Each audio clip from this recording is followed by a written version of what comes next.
Last year in summer, we were notified about a Kronosaurus sighting in the Flint River in Florida, and of course, it turned out to be there. Kronosaurs are a type of pliosaur, and they're one of the larger variants. Another that many people are probably familiar with is the Liopleurodon. And while they are similar, the Kronosaurus is notably quite a bit more ferocious. It's unknown how it got in Florida, but considering everything else in that state is crazy, it's not really that big of a surprise. We discovered that Kronosauruses like to stay close to the shallow edges, so that if larger animals come up to them, usually it has a better chance at grabbing them.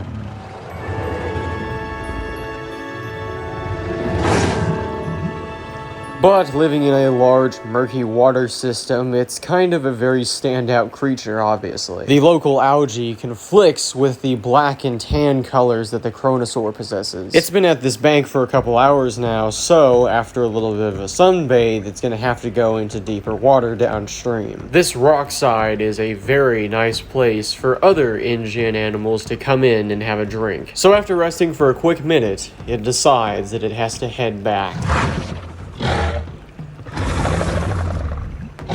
As it sways down the stream, it uses sensors in its nose to detect a large dinosaur, a Parasaurolophus.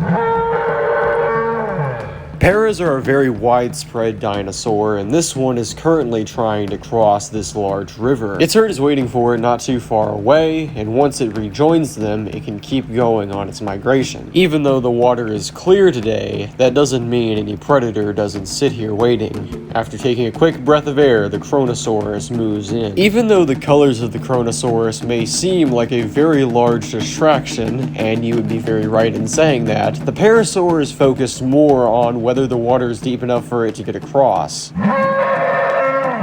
But this is exactly what the Kronosaur wants.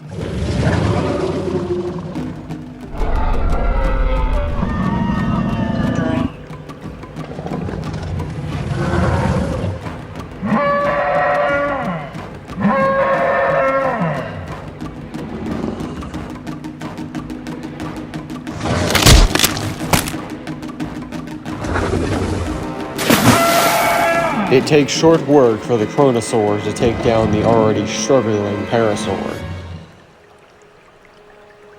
The para actually had a pretty merciful fate. Being drowned is much quicker than it bleeding out. It won't stay here for too long though. The Kronosaurus will quickly devour it within a matter of about an hour. The jaws of the Krono are powerful enough to break through bone, and therefore it doesn't leave a single part of the corpse unattended to.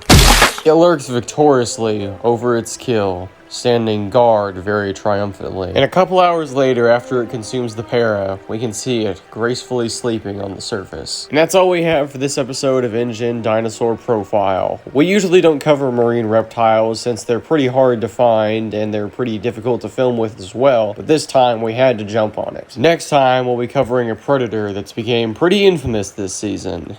And as always, remember, if something chases you, run.